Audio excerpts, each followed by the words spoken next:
Thank you. Thank you, John. Hi, everybody. I'm so glad you're here. This is very fun. Very fun for me anyway. I am going to share with you a slideshow because that's how we're doing it on Zoom. And tonight we are talking about the getting your garden going, but we also have lots of other topics. So these are the topics for the year. So this time we're going to talk about starting up your garden and local resources and how to push your garden to be a little bit more successful if you're a new grower and you're confused by puny plants and things like that. So the first half of today is going to be siting your garden and getting it built, and then we're going to talk about greater success in your garden. But next month we're going to talk about how to grow earlier, longer, and higher yields. How do you get red peppers here, and how do you grow eggplants and things like that? How do you make not cry when you all you're left with at the end of the season are green tomatoes? We're going to do a field trip, virtual field trip into our soil ecosystem in April. There's a lot more going on in there than you would think. And we're going to thwart pests and diseases and invite beneficial insects in May. In June, we're actually going to look at how to make happen what you see in the photo here. This photo has it's the biggest mixing bowl you can buy. That's spinach. There's escarole in one. That's like an 8-pound cabbage and a bunch of carrots. And that was picked in January. So that's our June talk, is how to eat from your garden all winter. We're eating mostly from the garden even now, and you can do it too. So you want to join us then. And in July and October, we have field trips to Barn. And Barn doesn't usually, I don't think Barn does free trips, free classes, but this is a free class. They do some free classes for members, but for non-members, I think that's kind of unusual, and they are a great partner for us. It's really fun, and we get to go there as part of Veg Club. And we also have a fruit field trip. If you think you don't have room for a fruit tree, this guy will prove you wrong. In August, you will see he has 44 kinds of fruit in a teeny tiny backyard. And yeah, you get to learn how to make compost and all kinds of things. So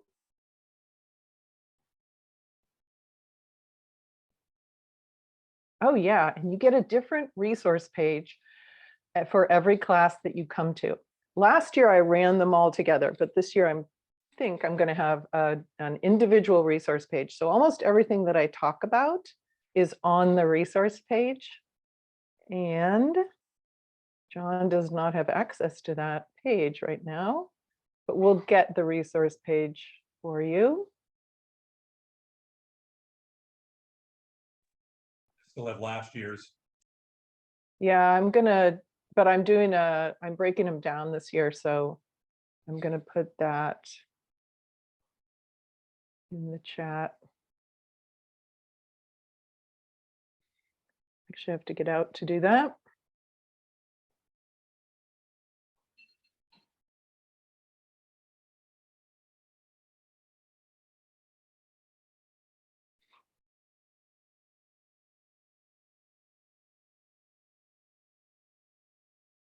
That's the link to the resource page. So I just put it in there. It doesn't say resource page, unfortunately, for the new folks. But John, you can copy that and paste that for me if you don't mind. Thank you. You have another person.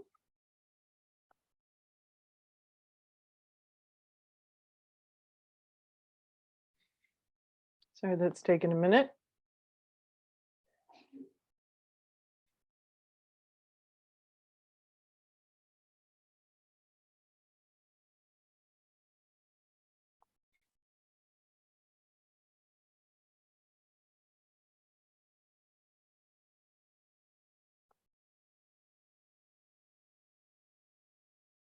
Okay.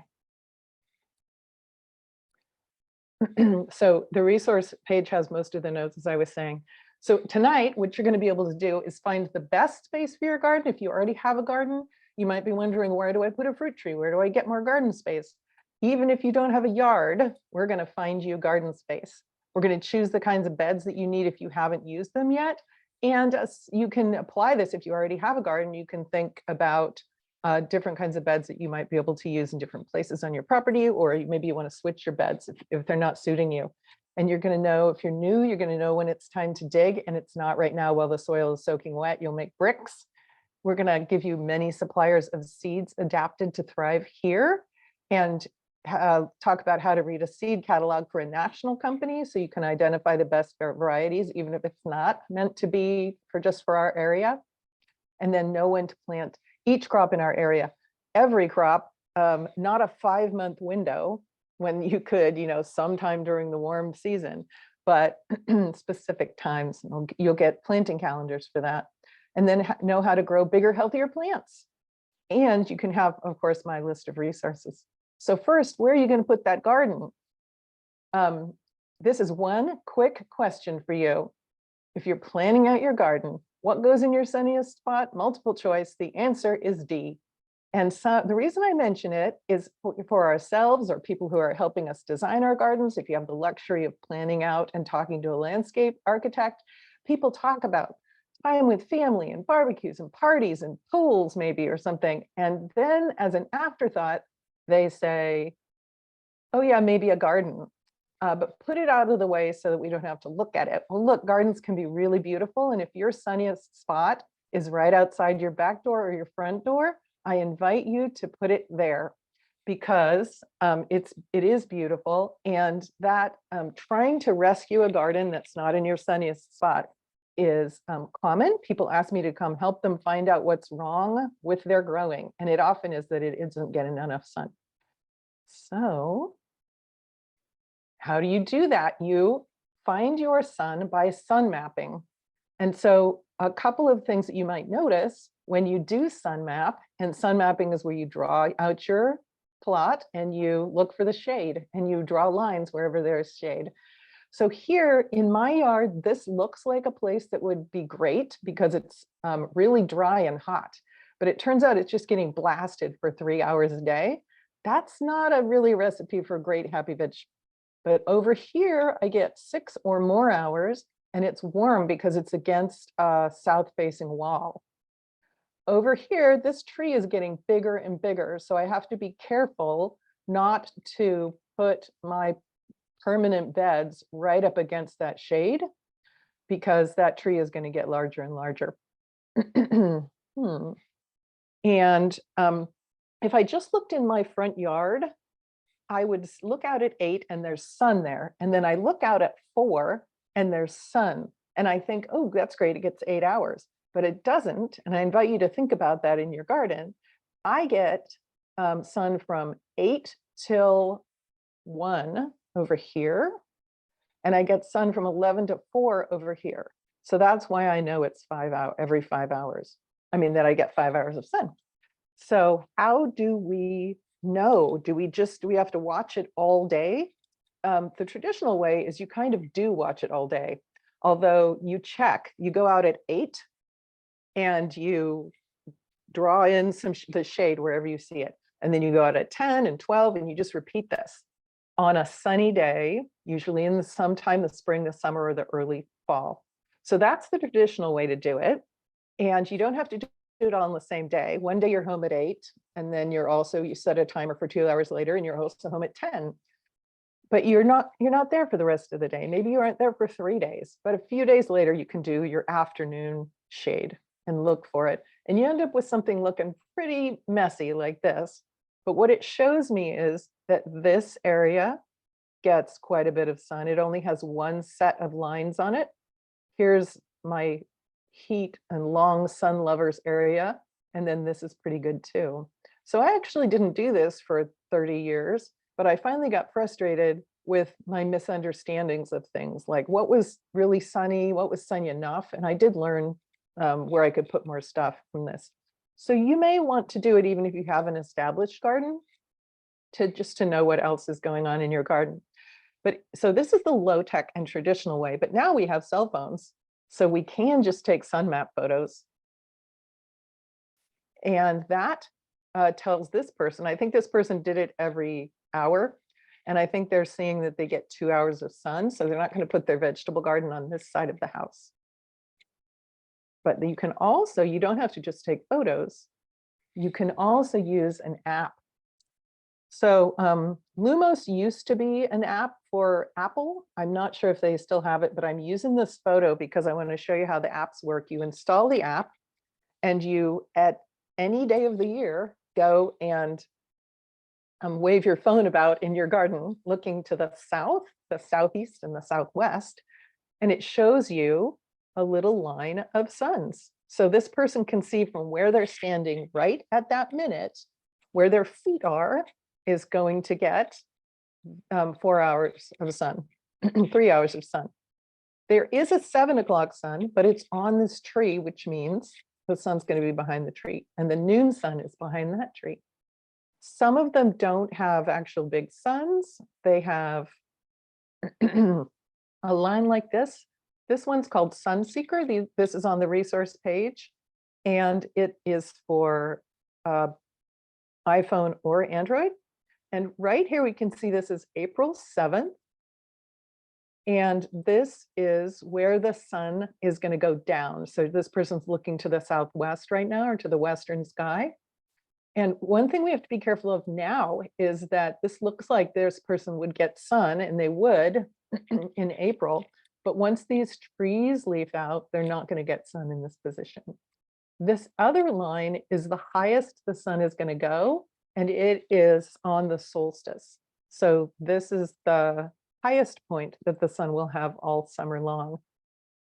You do have to move around your garden if you're using a mapping app, and maybe mark the spots with, I don't know, paint or sticks or anything that won't trip you, so that you can stand in different positions and figure out the borders of your beds.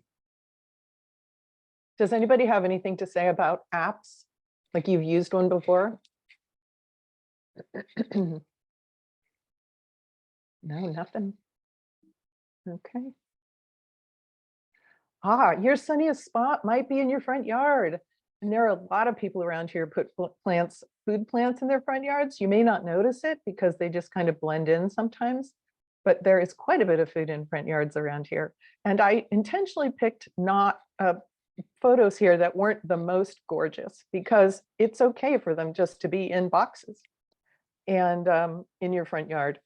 So there are different ways to do it, and it can be really fancy looking, but it doesn't have to be. These people have what the people on the right, it looks like they have a conventional front yard, and then they've put boxes on the side. Here, these folks have used boxes in their front yard. An advantage of boxes, also called raised beds, is that it tells you and your family members, if they're concerned about your harebrained schemes to ruin the front yard, and your neighbors, if they care about that kind of thing, it says, no matter what's going on in the beds, there's order. We have control over this. They call it, landscapers call it evidence of care, but it's really evidence of control. But this one has no borders, no structures in it, and it's gorgeous as well. And this one over here, this is just an ornamental bed, but it's all full of food. So I don't know if people even know that, typically that how much food is in people's front yards. And if you're very artsy and you really just want the beauty, there's a book for you by Nikki Jabor. And it's just full of these ideas. You might also have it if you want to do them around your front yard and maintain some beauty and order. You might use that if this were your front yard. Or if you have to garden against a wall, that might be inspiring. Or if you want to have your party space, but you want it to be in the middle of veg growing. So then what can you grow? So we know now how to use various ways to figure out how many hours of sun that you have. But how do you know what you can grow in the sun that you have? So most veg wants tons of sun. So if you have 10 hours of sun, more power to you. Go nuts. They're going to be happy. Even some things might even want a little bit of, cooling shade if you have that much sun. But for the rest of us, if you have an area, if you look at your whole garden space and you realize you have an area that gets 6 or more hours, especially if it's against a south wall, you want to reserve that space for things that make fruits with seeds in them. So tomatoes, eggplants, and peppers, those are all fruits, technically, and they've got seeds inside. Corn's growing seeds, cucumbers and beans and squash, they all have seeds in them. And it takes a lot more energy to grow a fruit with seeds inside than it does to just grow leaves. So they want more sun hours. If you get 4 to 6 hours, you can still do it. Leafy and rooty things like cooler spots, they appreciate afternoon shade and they can tolerate fewer number of hours. So I grow carrots and all my brassicas, which is anything related to a cabbage. So it's kale and cauliflower and collards and all that. I grow them in my 5-hour area of my garden. In fact, they don't really like the hot wall where you're growing your tomatoes. And then if you get 3 or 4 hours of light, you can grow things. There is a specific link on the resource page about an article, where a person describes what she grows in fewer hours. They're often leafy things. You do want to keep them watered. What happens in the shade is that we think, well, it doesn't look wilted and it doesn't look crisp, so it must be fine. And we kind of forget because it's not growing very fast and we just leave them in there. And the roots get a little bit dry. And this is a weird, unexpected thing, but dry roots encourage a disease called powdery mildew. And we hear mildew and we think, oops, I must have overwatered them. I'll water them less. And it just gets worse. So you want to prevent powdery mildew because it's hard to stop it after it's started. It looks like somebody threw powdered sugar on your garden. And the way that you can do that is keep them evenly watered. They don't have to be drenched all the time, but we don't want the roots to get dry. So even water and mulch will help you with that. So what if you don't have any garden space? Or if you just want more space? If you have some garden space, you are allowed to want more and look for it elsewhere. So I'd like to suggest you try a pea patch. We have pea patchers on right now. I can't see everybody's name. Who's here? Maridel, are you here? Maybe Maridel isn't sharing. Well, anyway, I'll tell about it. But if anybody else am here. Oh, hi, I am Maridel. here. Yeah, will you tell us what a pea patch is? No, it's fine. Sure. My pea patch is. Tell us. Yeah. Yeah, my pea patch is behind the Eagle Harbor Church. And right what's a downtown pea patch? Winslow. And you share a space on there, right? Or you have a particular space within that? We have a parcel of property that's owned by the church, and it's divided up into, I think there are probably about 26 beds now. And people get on a wait list, and when their name comes up, they can have a plot there. Nice. And on a pea patch, thank you, Maridel. On a pea patch, you share information, you can learn from people next to you, you share, sometimes they'll make compost together and you share it, sometimes they'll have shared tools, or in this one that I'm showing right now, this is in the middle of Bainbridge. They have a big fruit garden, you can see on the right side, they share all that fruit and they share the flowers that are on the left, and they do fundraising and all kinds of stuff, but it varies. Park departments have these. There are 6 on Bainbridge, 2 in the north, 2 in the middle, 2 in the south. And there's one in Bremerton, one in Poulsbo, one in Kingston, and 2 in Port Orchard, or 1 in Port Orchard, and then 1's coming along in Port Orchard. And there is a big chart on here. If you get seasick when people scroll down, you're not going to like this. Look away.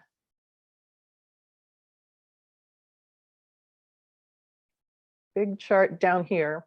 So it says if you want a community garden. So this is your resource, and it tells you how long the wait list is. Please don't be afraid of the wait list. Get your name on it. Sometimes 10 people drop off the wait list. Sometimes you garden for 2 years and you forget you got on it, but right when you're wishing you had more space, you get on. So even if you already have space, you are allowed to get on a wait list for a pea patch. A lot of the people in this garden have space at home, but they wanted more. These are both in, this is Meridell's, and these are both in the middle of Bainbridge. And then there's Bremerton and Paul's Boat. Oh, there are also informal arrangements.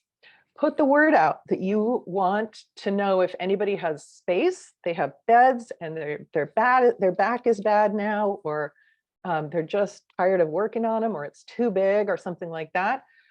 Start talking to your neighbors, and you can develop a relationship with people in which you do the gardening and then you split the produce. So it's basically sharecropping. So you learn as much as you can about how to grow and volunteer to help your skilled friends and get to know your neighbors near and far, and then tell people that you'd like to sharecrop. And if you have anybody you know, maybe it's you, who has a really big space and you're thinking right now, oh, I'll take this class and I'll learn how to put a garden in this space, but you're realizing you could have a really big garden. If you're civic-minded, I suggest you consider creating a pea patch, because even with 6 on Bainbridge, the wait lists are long and we can always use more.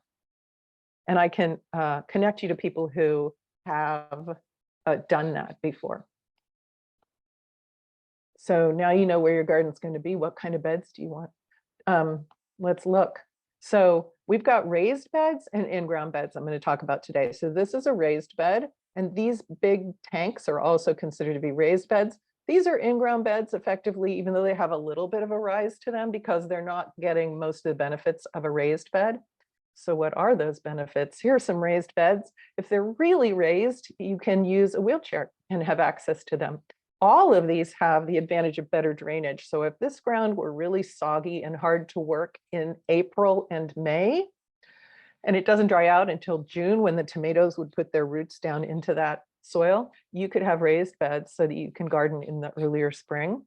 It also contains a hill and makes it so that you don't get erosion and the water really sinks in. And there are people who have south-facing hills and they think, I can't do a garden because of the slope. And if you just terrace it with raised beds, you're going to be really happy. It'll be a great spot. The downsides for these is that they're going to cost you money. Depending on where you get your wood, you have to build it if you build it out of wood, or you have to buy a stock tank if you're going to do that. So you're going to buy the wood, and it should be cedar if you want it to last. Cedar, they say, lasts 6 to 8 years. John, if you have raised beds, tell me how long they've lasted you if they're made out of cedar. If you make them out of fir, they don't last as long. If I had a bunch of fir and no money, would I make beds this year? Probably, but I'd realize that they're going to have to be replaced pretty soon. So it can cost you between $130 and $600, depending on the soil you choose and the wood and where you get the wood, and wood prices really vary. So I would be careful about those. They also all warm up slightly faster in the spring. But when I said John, let me know if you have raised beds. I was talking about John McInnes or anyone who has raised beds.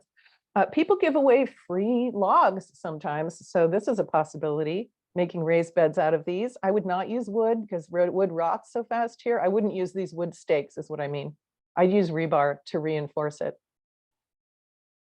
And another thing that is a little consideration or a downside for these is that you actually have to purchase the soil that you put in the inside. You can't just take soil from one place in your garden because these are basically giant pots, and they have to drain a little bit more effectively than the regular old garden soil does. And then we have in-ground beds. You can put a little wood around your in-ground beds if you want. In-ground beds can be raised also because, see, these are basically kind of in between raised beds and in-ground beds, but these people have scooped out the usable soil, the composty soil that's in their pathways, and put it here and added compost and fertilizer and stuff and made these beds. And then they walk here on the chips. These are just dug straight into a lawn. And I don't water my lawn, and it was probably August or September, so it's looking a little yellow there, but it's very orderly. It can be orderly even if you don't have raised beds. I think an advantage to these is that you can spend your money on compost and fertilizer instead of spending money on building the edging, but they both have advantages. Does anybody have any comments or questions about raised beds or in-ground beds? We had raised beds for years, Mm-hmm. and we've slowly been taking them out and just using the in-ground stuff. Oh, okay. Why did you do that? Honestly, I did cedar for all of it, and Mhm. some of it lasted 2 years, and I have 2 beds that are still going, and they're probably, I don't know, probably 7 years, 8 years, but they're the only 2 that are left. Wow, so it's a big variety. I mean, a big variation in how long they last. Huge range as far as rotting out and all that sort of stuff. And I bought the same batch. They're in different locations, so it's hard to say what actually happened. Mm-hmm. Interesting. Yeah, well, I don't want to scare anybody away from either method, but because I teach people to garden, I didn't want to have raised beds. One of my reasons was I don't want to say, you can do a garden too, just spend $600 for every bed. So it doesn't cost $600 necessarily, but it can cost a lot of money. How do you get rid of the lawn? See this flat shovel? You can slice around where you want your bed to be and then run your flat shovel underneath. You can roll it up or you can cut it into chunks. If you want to, you can grab it by its grassy hair and slam it against the side of your shovel and get that last bit of little mulchy, friable soil out of it. And then you compost the stuff that you've taken out if you want to get rid of it. If you're doing, so opinions vary. If I'm doing an in-ground bed, I would definitely take out the grass. If I were doing a raised bed like this, some people just put cardboard down under the bed and in the pathways and flop the bed down. And that's supposed to kill everything underneath. Sometimes it doesn't kill things with a taproot like dandelions. Even when you're doing this, if you come upon a dandelion or something else that comes back every year, I would take those out individually. There is a no-dig version of an in-ground bed, or it's actually an edgeless raised bed. You put cardboard all over your garden space, pathways and not pathways, and then you either put the frames of your boxes of your raised beds up down in the garden, or you just put piles or berms of what you're going to grow in, and then you put chips on the pathways. And you do get weeds coming back, but that is a no-dig way if you really want to just start growing immediately. There is a description of that in the resource page. It says, if you want a quick garden, the no-dig way. Carol, we got some questions in chat about raised. No, why am I not seeing chat? Let me find that. Lots of questions, sorry. Oh, treated lumber for raised beds. I'm reading from the bottom up. I don't think you should use treated lumber for raised beds. I know they say they're safe now. The nursery people I know who advise us say it's better to use cedar than it is to use treated lumber. We're always finding out new things about treated lumber. Do raised beds help with bugs and pests? You'd think that they would be perfect for slugs, but slugs are really great at, or perfect at preventing slugs. Slugs are really great they're very at being very mobile and hiding between the soil and the wood and things like that. So I don't have experience with them helping a great deal. I guess they help a little bit. Some fewer slugs on the lettuces and things like that. Can I ask other people to weigh in about that? Because I don't have very many raised beds personally. John McKinnis says, what about concrete block for raised beds? People do use that successfully. And they also use urbanite, which is broken up concrete.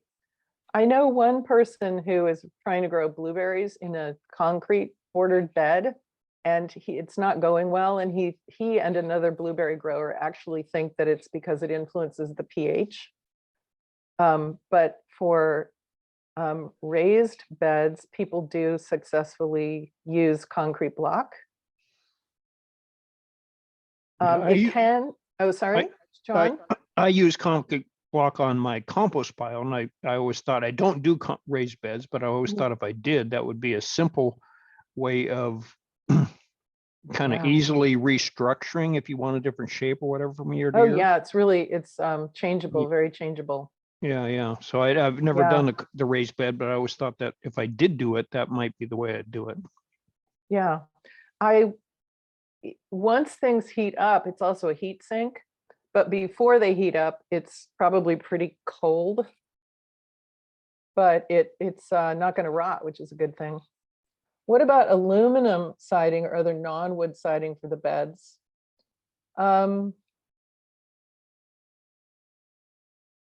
Aluminum can react with soil. So it can sort of corrode. Soil already has a lot of aluminum in it, so I wouldn't really be concerned about it putting aluminum into the soil and that being dangerous. But it can react, and also beds are really heavy. They put a lot of pressure on the aluminum. So people usually use steel. They sell steel-sided beds. And they also, people use steel stock tanks. Stock tanks, there's a great deal of talk on and many opinions about whether or not stock tanks, the metal from stock tanks is galvanized. And there are a lot of questions about, does it put potentially heavy metals into the soil, cadmium metals and things like that. And I have an article on the resource page, and I would invite you to start with that article and then do some research about that. Non-wood siding. So we've got, we've mentioned a couple of options for non-wood siding. Okay. John, do you see any that I missed? Let me know. I'm going to move on. If you could read through. Thanks. So here are tips for beds. Orient your beds north-south if you can. So if you were lying in the bed yourself, your head would be the north or the south, and your feet would be north-south. Don't make them any wider than 4 feet because you have to lean into that bed. We don't want you walking in that bed. So we want you to be able to put little tiny seedlings in a row by leaning over into the middle of the bed and get without killing your back. And you can keep your garden size flexible until you know how much is right for you. Sometimes people put in 4 beds and a $3,000 fence around them. And they then realize they don't have enough space because they want to do pumpkins and corn and they're really excited. And so what they do is cram everything closer together than it should be. And it gets all stressed out. And then they say, we don't have much of a green thumb. We're not very good gardeners. What you should do is be able to move that fence, figure out ways to expand it. So I would keep things flexible if you can and not commit until you know how big of a garden is appropriate for you. And consider wheelbarrow width when you're setting your pathways, because every year you're going to put more compost into that garden. And so a wheelbarrow is a real back saver. So you want to be able to get the wheelbarrow down the pathway, and you can either walk backward with it, or maybe if you want to turn it around, you might want to have space. And you're going to put your climbers and tall plants which can be tomatoes and cucumbers you can put on a trellis to climb, all kinds of things. They're going to be on the north ends of your beds because you put them on the south end, then they're going to shade everything too much. Take a look at these containers. I'm just trying to give you some ideas. These are the insides of washing machines. I don't think this is chemically a great idea, but this is an old, a very old salad bar from a Pizza Hut.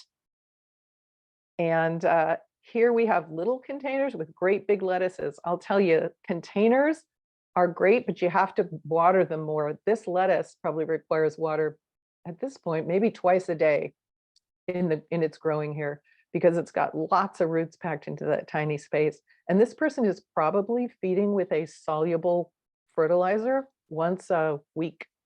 I like these too. They're not being supported by the fence. They're supported by 2x4s that are just tacked to the fence so they stay upright.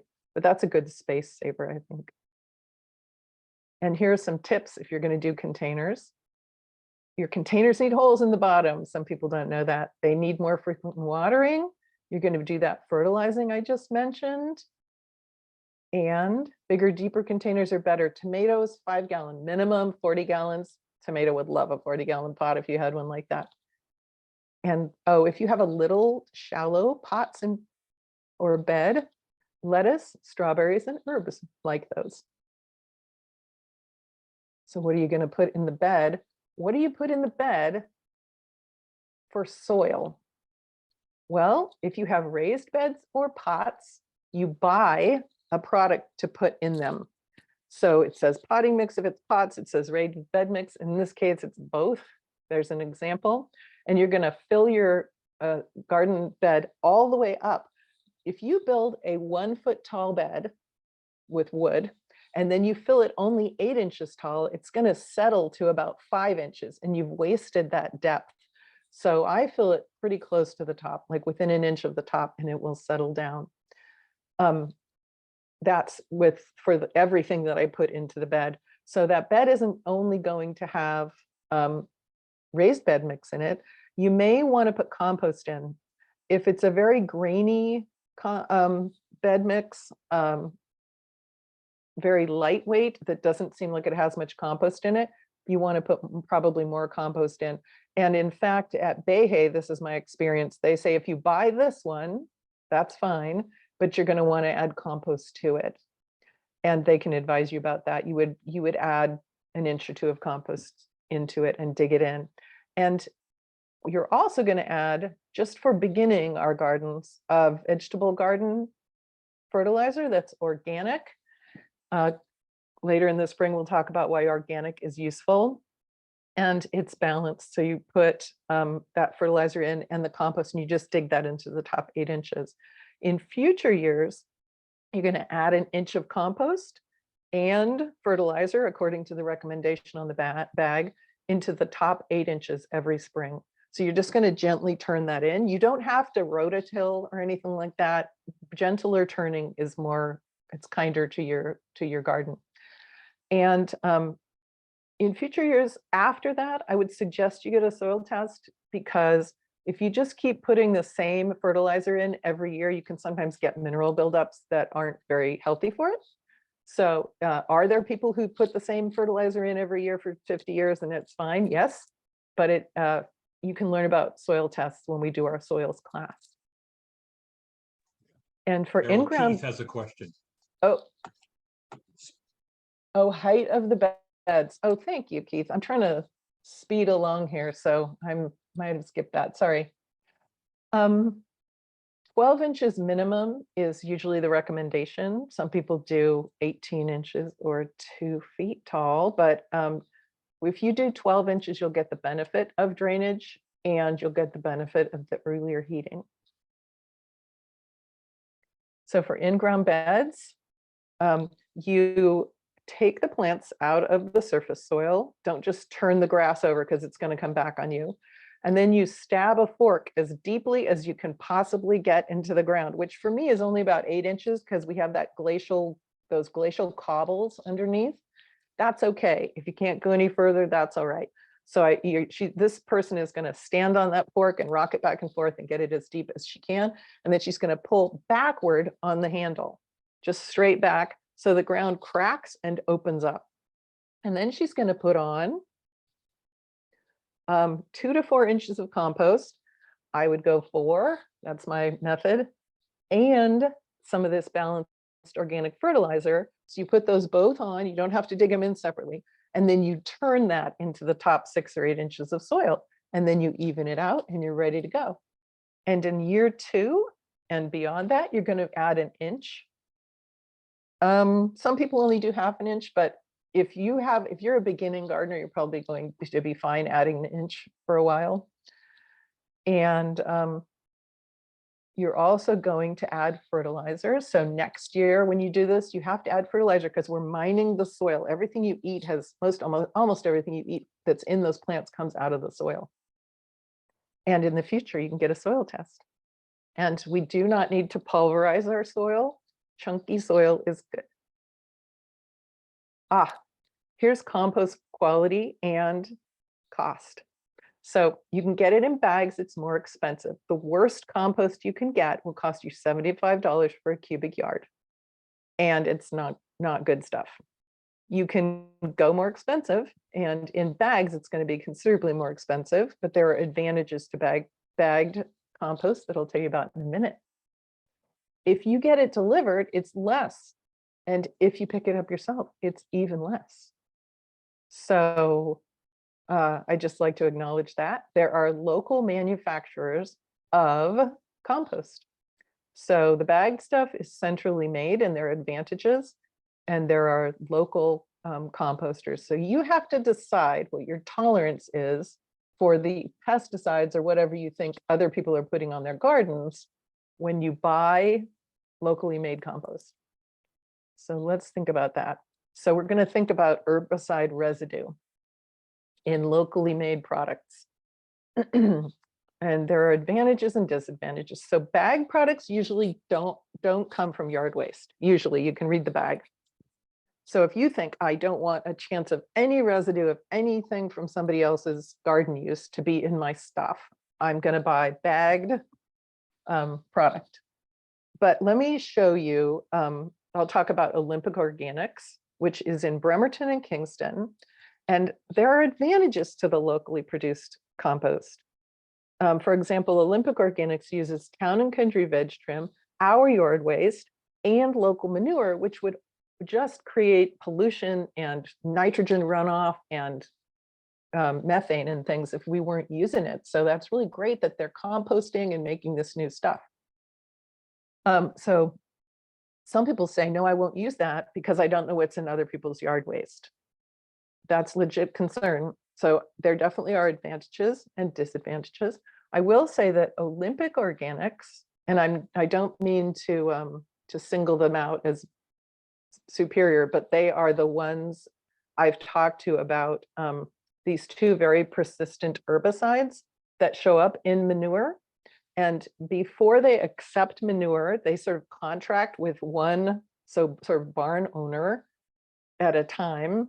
And if to accept the manure, they have to have documentation that the grain that the horses ate was not treated with clopyrrolid or aminopyrrolid, which are very persistent herbicides that I show here. And she actually, the manager of the plant, she gathers some of the finished compost before she sells it to anyone. And she grows peas in it for like 3 weeks to make sure that they are growing successfully. And peas are a canary in the coal mine for these chemicals because they very quickly show symptoms of bad stuff if these chemicals are in the compost. And if peas are not successful, she won't sell it. So you can talk with your local supplier about whether or not they test. And there are advantages and disadvantages in each case. So you have to decide what your tolerance level is. There's another one, a third one here that is called Ole Mountain Fish Compost. It's made in Belfair, and it's just wood waste and fish waste. You can get it at Tills, which is on Bainbridge, and also at Port Madison Enterprises on 305. And maybe you're near Belfair and you can go get it yourself. It's very expensive, but it's very popular. So it's like $98 per yard. but a yard is quite a lot of compost. And so you could use that. I know a lot of people do love it.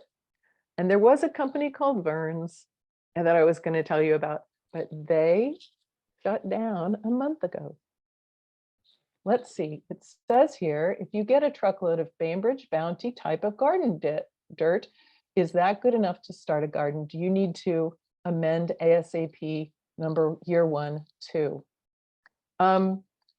I would put some fertilizer in that Bainbridge Bounty. They are not adding things specifically like calcium and phosphorus to that for you. So I would, yeah, I would add to it. And let's see. Oh, Vern's has reopened. Oh my gosh, I'm so happy about that. Oh my goodness. Okay, well, stay tuned to find out more about that. That's wonderful. So Vern's has a residue-free compost. It's called Fine Prep. And just a few days ago, I was hearing that Vern's hadn't reopened. I'm so glad, yay.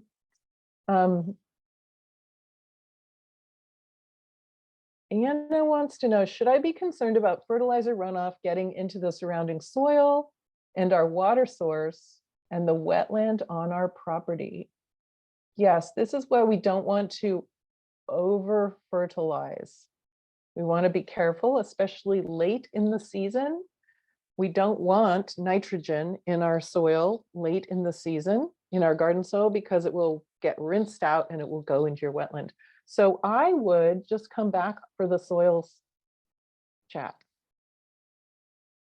if that works for you. Do you know the percentage of wood and fish compost from Ole Mountain? I do not know. I'm sorry to say, John. Yeah, wood is always a Percentage. nitrogen.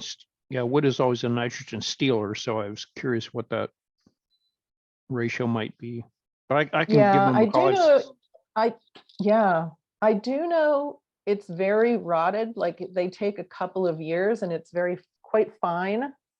And when I've put it in, you know, I do see the little bits of wood, but it's not raw looking, and it's even the local farmers really like it. Oh, good. Okay. It doesn't test, when you test for it, what I hear is that it doesn't have much soluble nitrogen, but I think it's because the nitrogen is all in the compost material itself, and a soil test won't tell you about that. Okay. I'll probably run down. I've seen them. I've researched and seen them, but I've never gone down there and got a load of it. But I'll probably do that this year. Yeah. Well, tell me what you think. So Okay. I have sometimes sifted a load of Ole just so it's not chippy, but it's just so much time. It takes a long time to do that. Do you, John, have a favorite source? Do you only use your own compost? No, I've got a couple. Last year, I got a couple in my pickup. I've got about 3 loads of Verns, and I was happy with that. A lot of sand in it, and I didn't see a lot of organic. I didn't test it. Oh, in the compost itself? Yeah, there was. I thought a lot of It was sand. sandy? Yeah, Okay. in the stuff I bring over from Squim in our cattle operation, I changed tenants, cattle. The guy that owns the cattle. I don't run the cattle myself. I just lease the land to him.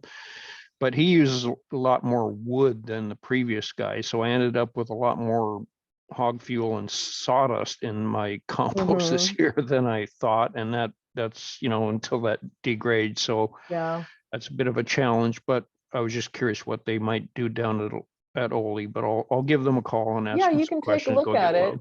And William Rappaport says Olmsted's in Poulsbo carries Ole Mountain fish.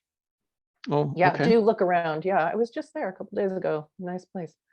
Okay, so you can do the math. A cubic yard this is a cubic foot, and a yard is 3 feet. So a cubic yard is 3 by 3 by 3, and you could do math where you figure out how many feet you've got, and then you divide it by 27 feet.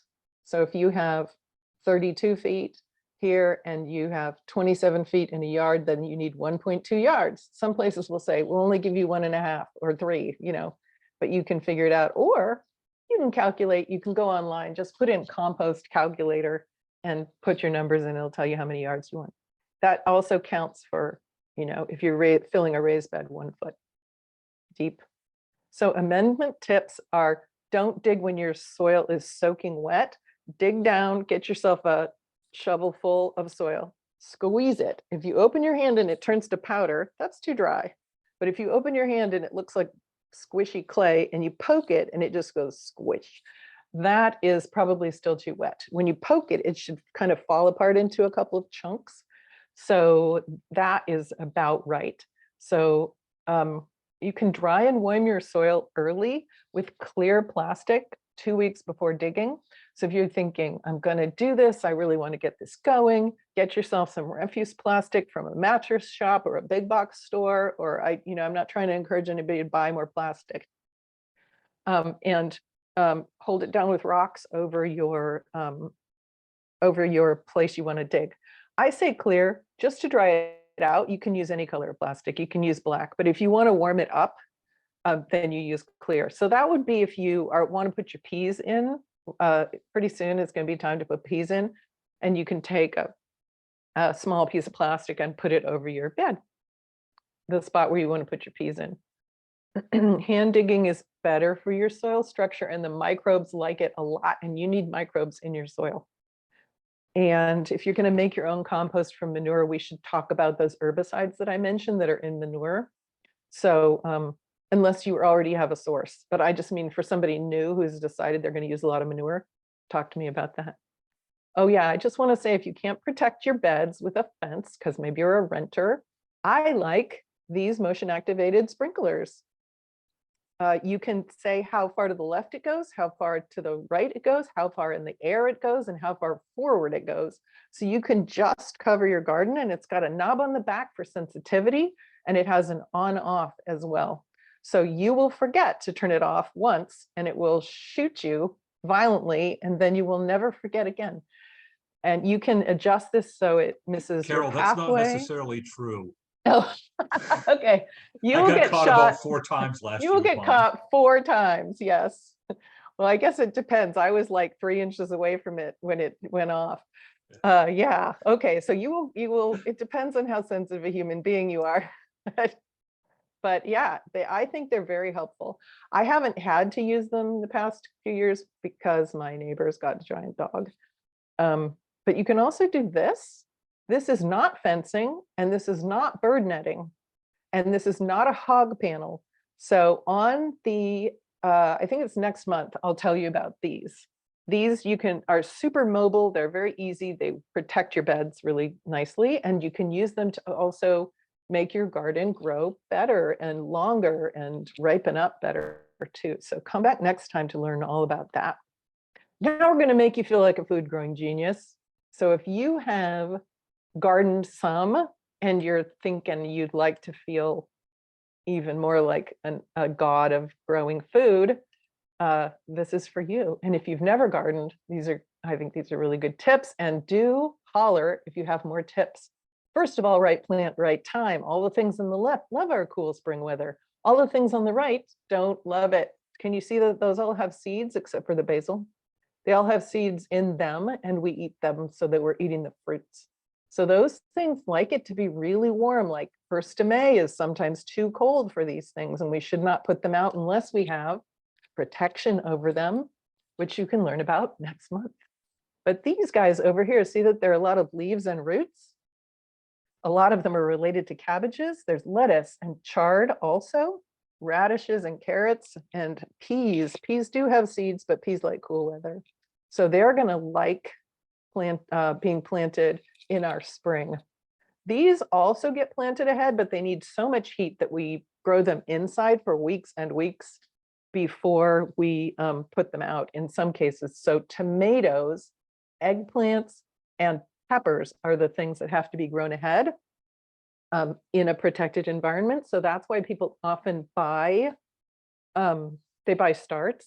But next month, I'll show you how to do your own with simple lights inside if you want to.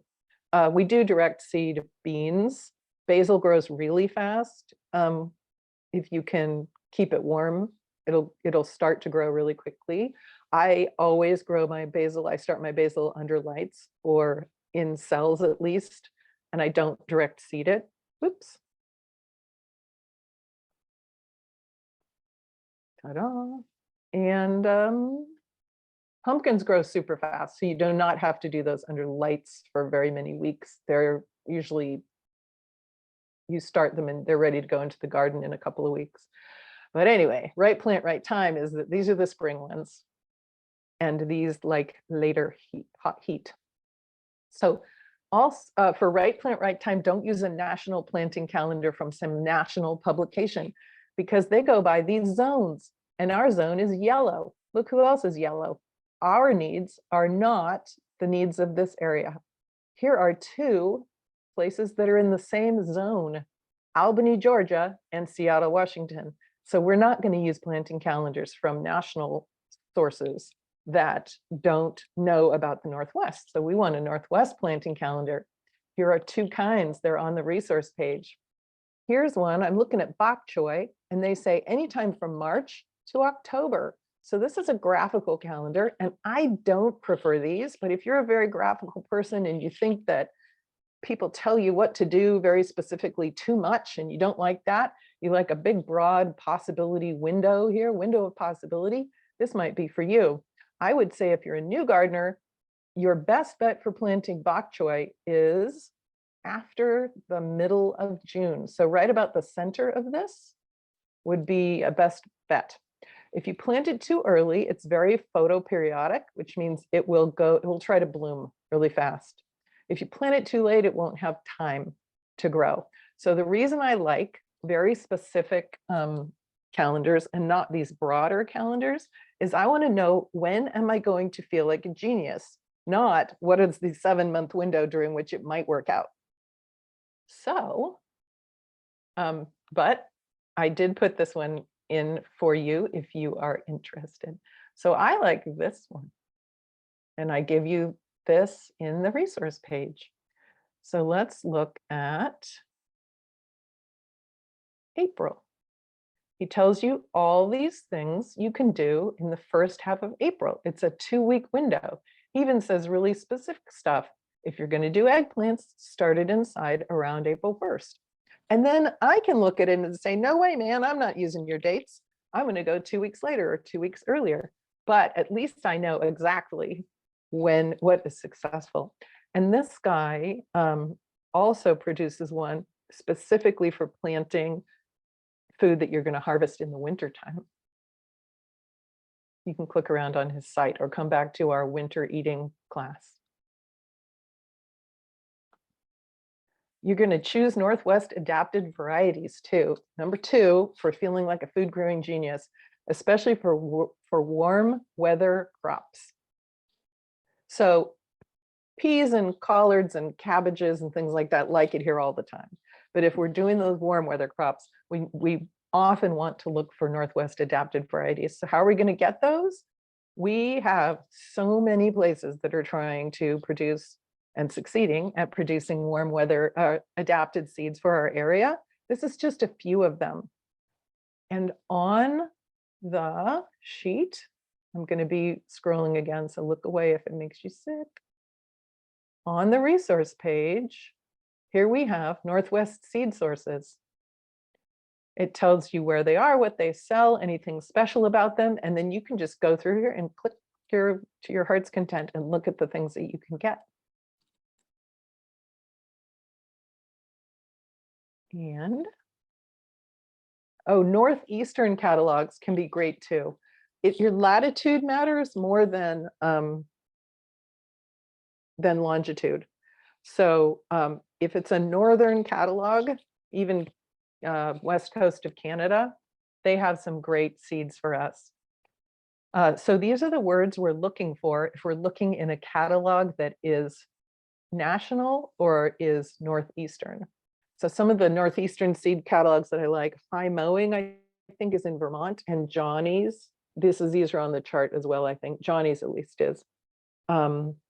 Johnny's is in Maine, and they are a really big seed house, but they are employee owned and incredibly sincere and super hardworking, and they really care. So I use quite a lot of their seeds. We're looking for these terms that tell us that they can handle our conditions. So cool soil, cool nights. We want early or short season. That means they get the job done quickly. They come up, they make you some food, and you can eat them quickly. And you're also looking for a small number of days to maturity, not necessarily all in the same shot, not all in the same. Let me go back. Yeah, so those are the words that you would look at in the catalog when they're describing them. As far as days to maturity goes, you can't always know, is 90 days short for corn, a corn crop? It is short for a corn crop. One way to know is, I suppose you could Google the answer, but if you order paper catalogs, many, I would say, of the paper catalogs list the plants, the seeds, in order of maturity. So the corn will say, this one's 90 days, this one's 95, this one's 100, this one's 120. And you can say, oh, okay, I don't want that 120. I want the one that's shorter. They don't all do that, but some of them do. We're also going to give them the space they need. The thing on the right is a healthy cabbage plant.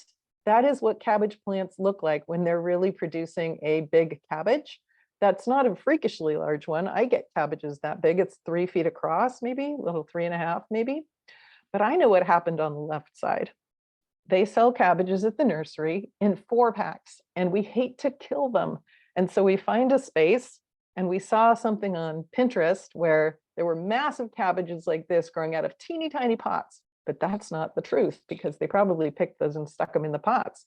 This is what happens when we crowd the plants. So that's nice that they got cabbages, I'm glad, but this cabbage is not what it could have been. And it's probably a little more bitter and sulfuric tasting, and maybe the kids didn't want to eat it. So I would say give them the space they need. So how do you know what that is? Well, look at this. These are actual roots of plants. They planted them, the seeds, and then they let them grow as far as they could.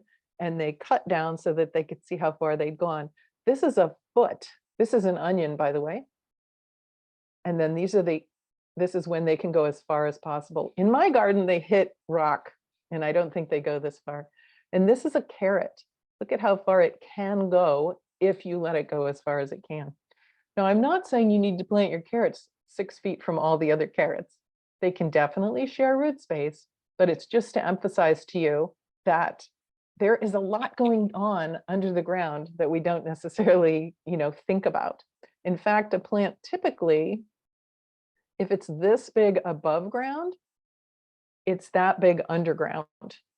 And we pull the roots out and we say, well, I pulled it out. It was just a small root. But there are all these micro roots that are busy under the ground that didn't come out when you pulled the plant out. Does anybody have a comment about that? Oh, Meridel says you wouldn't want to use the sprinkler to protect things like tomatoes that don't like water on their leaves. Good point. You would not necessarily want to do that, but I have positioned it so that the tomatoes are against the house and the sprinkler's in front of the tomatoes, and then it sort of wards everybody off from there. Yeah, good point, Meridel. Thank you for that. Let's see. Oh yeah, look at this. This is what happens to us about spacing. So Brussels sprouts are monster plants. It's like inviting a Great Dane into your yard. But it illustrates my point. Seed spacing. Here I am, springtime. I'm planting my seeds. I plant them every 2 inches. I can see I'm supposed to space them 2 inches apart. Then I lose the packet, or I can't be bothered to read it. And I come out and I think I should thin these guys. And so I pull out every other one, and I'm crying because I hate killing plants. And then I pull out every other one after that. And so now they're what, 6 inches apart? And I think that must be enough. I can't bear to kill anymore. But look at the final spacing. The seed spacing is supposed to be 2 inches. Look how much you're supposed to thin it, 2 feet apart. And that's minimum. So it's important to pay attention to that spacing. And these are Brussels sprout plants. And the person, I think, probably bought a six-pack and put them in here because she couldn't bear it. And she put them, what, 1 foot apart? But they're against the wall as well. So there's no root space over here. And a bug, not only are they tiny, these are small plants, they're supposed to be much bigger, but a butterfly came by and planted an egg on this, or 2 eggs or something. And on a plant that was growing really successfully and really fast, it very well may have outgrown this damage, but these plants were stunted, so they stopped. So this amount of damage wasn't outgrown. And I'll show you what it's really supposed to look like. In this space, if I wanted a successful Brussels sprout, I would try to remember what a successful Brussels sprout looks like. I would put compost and fertilizer into here, into this box, so that it had plenty to eat. And I would probably fill that box all the way as well. And I would put 1 Brussels sprout in the middle of it. And it's hard to do that, but maybe this will inspire you. This is what Brussels sprouts are supposed to look like. They're on the right, and that's 3 plants. So they're easily 3 feet wide, maybe 3.5. And these weren't even done growing. So they're probably 25% taller than that now. So this is what you're looking to get if you give them enough space.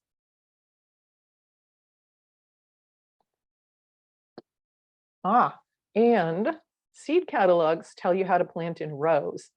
And the reason we plant in rows is because we used to use plows to cultivate. So we needed a row in the middle so that we could weed with a plow. So they'll give you what's called in-row spacing, 6 inches in this case, and between row spacing, 36 inches. But you don't have to plant them like this because you are a home gardener who just leans over and weeds between things. So you can plant them like this, like cookies on a cookie sheet. And the way you know the distance is you add 36 plus 6. So you add the 2 spacings and divide by 2.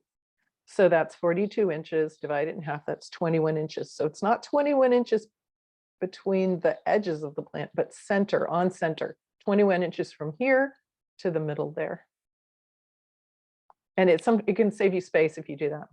And then keep them happy. So keep them appropriately watered. That means that the top, if you have tiny, tiny seedlings, you're going to want to keep that soil moist because all of their roots are in the surface of the soil. But as they grow bigger, we can let the surface grow dry out, like a ½ an inch to, even for a big plant, easily an inch. But we want to make sure that below that, that is moist and that we rewater them when it gets that dry. And also we mulch them. That's probably actually compost, but you can use chopped leaves and things like that. Chopped leaves is a great one for this area because we get so many leaves. People use straw, sometimes they use grass. But I will say that I don't mulch my things that the slugs love until the soil is actually warmer and drier. Because if I mulch now, the slugs, just thousands of them will just live under that mulch if I mulch in March or something. But when the rains start drying up, I stop. I mulch. Next one is little successions of a variety of crops. So this person got very excited, I'm guessing, as we all have done, and planted all the lettuce. But you have to then eat all the lettuce, and it does a thing called bolting, where it gets tall and it starts getting bitter and stuff. And so that's very good for your local food bank because you have to take it there. But and that's a wonderful thing to do too.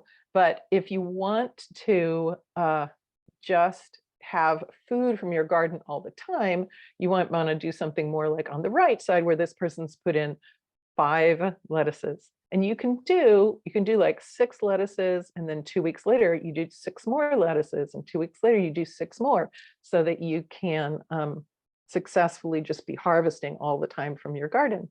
And next month we'll talk about succession sowing a lot more and how to do it and how to grow your own starts and things like that. So this is succession sowing, where most succession sowers will pull plants and then put seeds in, but we are going to learn how to grow plants so that these plants are actually maybe a month old by the time these guys come out. And so we have a month of growing ahead, and that helps us thwart the slugs and get a lot more out of the garden. And you can grow earlier and faster and longer and riper with the right kind of protection. This is not exactly the kind of protection that I'm going to show you, but I'm going to show you how not to use fence. This is fencing, it looks like, and how not to use plastic, and how not to use cattle panel, which is $50 a panel, but make really easy mobile covers that are super simple to make, and you can move them around and you can use them for tons of different things. So you'll be able to grow earlier and faster and longer. So these are all things you can do now. It looks very like a very big list, doesn't it? Put us on your calendar. And I say 6:30 to 8, but we're actually going to try to do 6:30 to 7:30, right?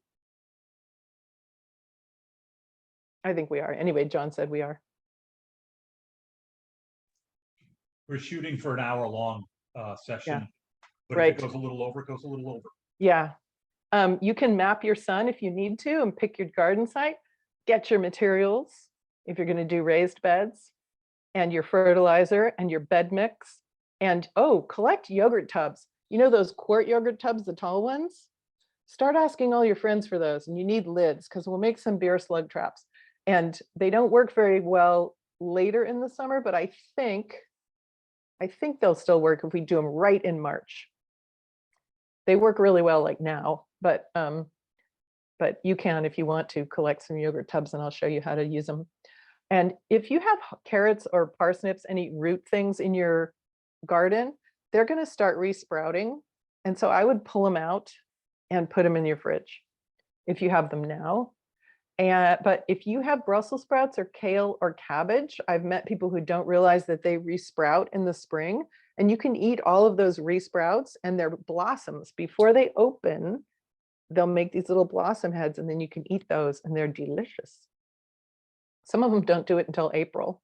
Oops, let me go back. There we go.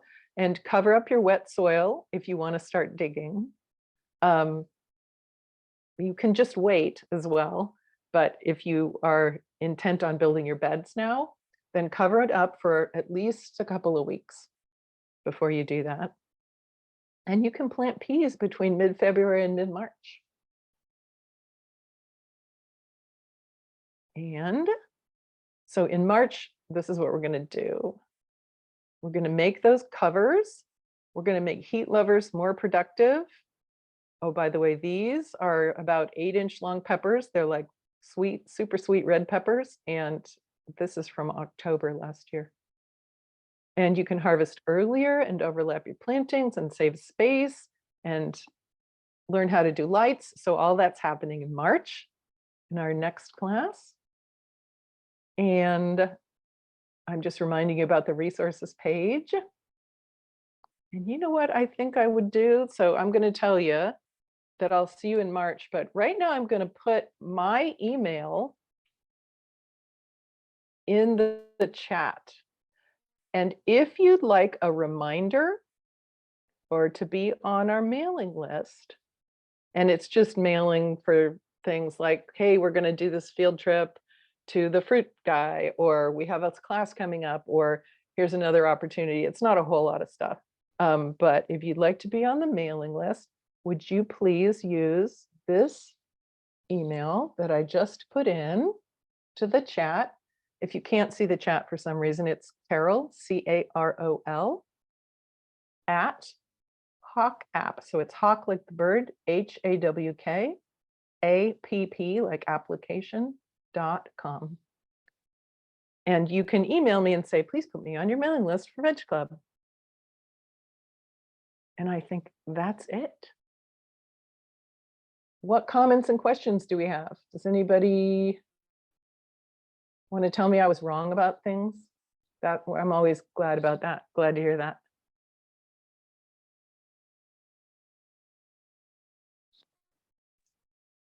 Lots of great information.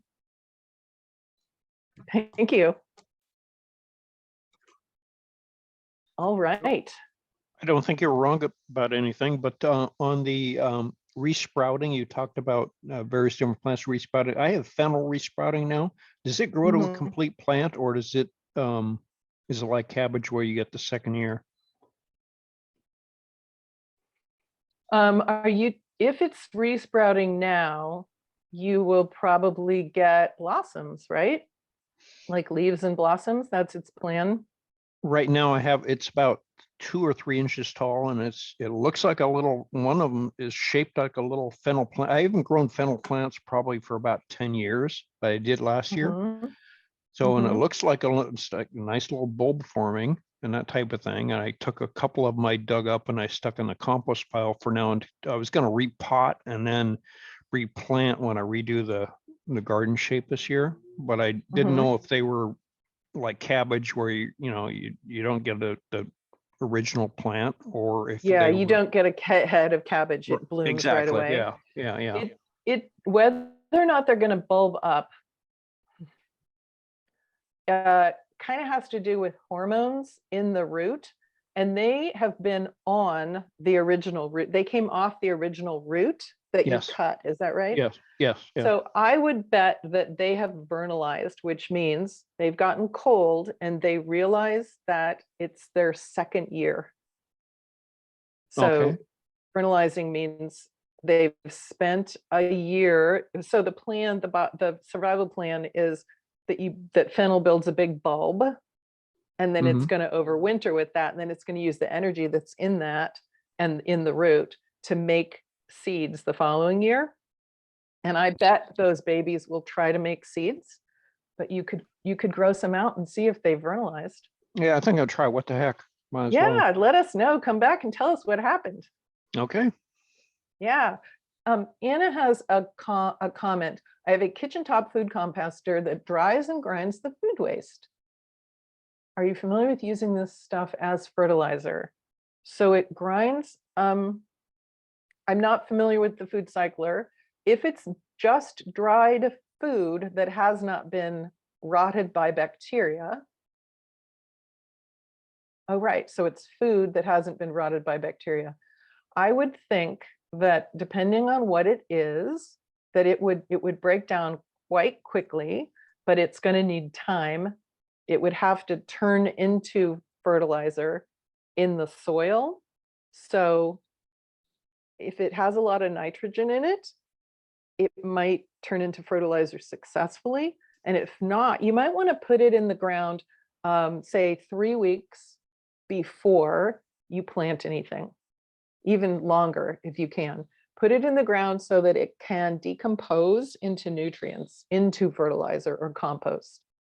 That's your safest bet, I would say, rather than putting it in the soil and immediately putting seeds in, because it needs time to release its nutrients. That's the short answer. Lots of nitrogen. Yeah, sure, in vegetables, yeah.